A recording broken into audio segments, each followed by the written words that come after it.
माझ्यासोबत भारतीय जनता पक्षाचे ज्येष्ठ नेते ॲडव्होकेट जयप्रकाश मिश्राजी आहेत. क्रिकेटच्या जगात सुंदर असे कॉमेंट्री करणारे निशांत कोरात, ट्रेसी अंकल ज्यांनी मला स्पोर्ट्सच्या जगात प्रवेश करून दिलं असं ट्रेसी अंकल आहेत.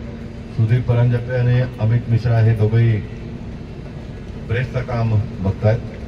सर्व पत्रकारांचं मनापासून हार्दिक स्वागत. आपण सर्वांना धन्यवाद, आपण इथे आलात. यावर्षी आपण अटल बिहारी वाजपेयीजींचा जन्मशताब्दी वर्ष म्हणून आयोजन करतोय. कांदिवली पूर्व येथे 35 एकरच्या भूखंडाला अटलजींचा नाव मी खासदार असताना देऊन तिथे अटलजींच्या एक भव्य प्रतिमा आपण लोकांनी लावलाय. तिथे आपण सकाळी माल्यार्पणचा कार्यक्रम करणार 9 वाजता.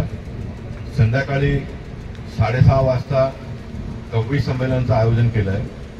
या कवी संमेलनात मुंबई भारतीय जनता पक्षाचे अध्यक्ष ॲडव्होकेट आशिष शेलारजी मंत्री झालेत. मुंबईचे आपले मंगलप्रभाजी मंत्री झालेत. त्या दोघांचा आणि उत्तर मुंबईतल्या नवनिर्वाचित आमदारांचा सत्कार आणि कवी संमेलन अशा प्रकारचा हा एक कार्यक्रम तिथे आहे. एक चांगली बातमी, 35 एकरचा भूखंड हे महाराष्ट्र सरकारचा होता.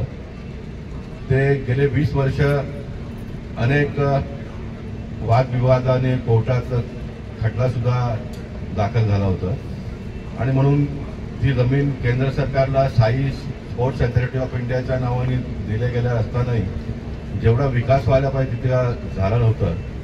आता केंद्रीय मंत्री पियुष गोयलजी मंत्री आणि उत्तर मुंबईचे खासदार झाल्याने केंद्रातही भारतीय जनता पक्षाचं सरकार, महाराष्ट्रातही पुन्हा भारतीय जनता पक्षाचं सरकार आलं तर महाराष्ट्र सरकारने ती संपूर्ण जमीन आता केंद्र सरकारच्या नावी केलं आणि येणाऱ्या काळामध्ये ते 35 एकरचं भूखंडही फार झपाट्याने विकसित होताना आपल्याला पाहायला मिळेल.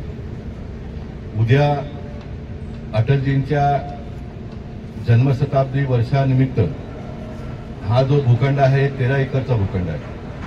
आपण सर्वांच्या माहितीसाठी योगायोग हा 13 एकरचा भूखंड मधला थोडा पट्टा सोडला तर तिकडे 15 एकरचा भूखंड आहे, ज्याला आपण स्वर्गीय बाळासाहेब ठाकरेजींच्या नावाने विकसित केलं.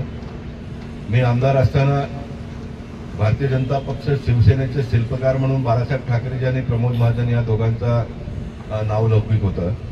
तर या दोन्ही ग्राउंड त्यांच्या नावाने विकसित व्हावं म्हणून मी प्रयत्न केलं आणि बाळासाहेबांच्या व्यक्तिमत्वानुसार 15 एकरला आपण बाळासाहेबांचं नाव दिलं आणि 13 एकरचा प्रमोद महाजनच्या नावाने विकसित करण्याचं काम केलं.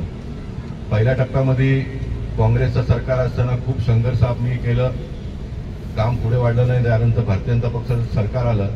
देवेंद्र फडणवीसजीने 20-22 कोटी रुपये देऊन हे सर्व कंपाऊंड वॉल आपण करून घेतलं आणि सर्व जमीन समतोल करून त्याच्यात 5-7 वर्ष गेले.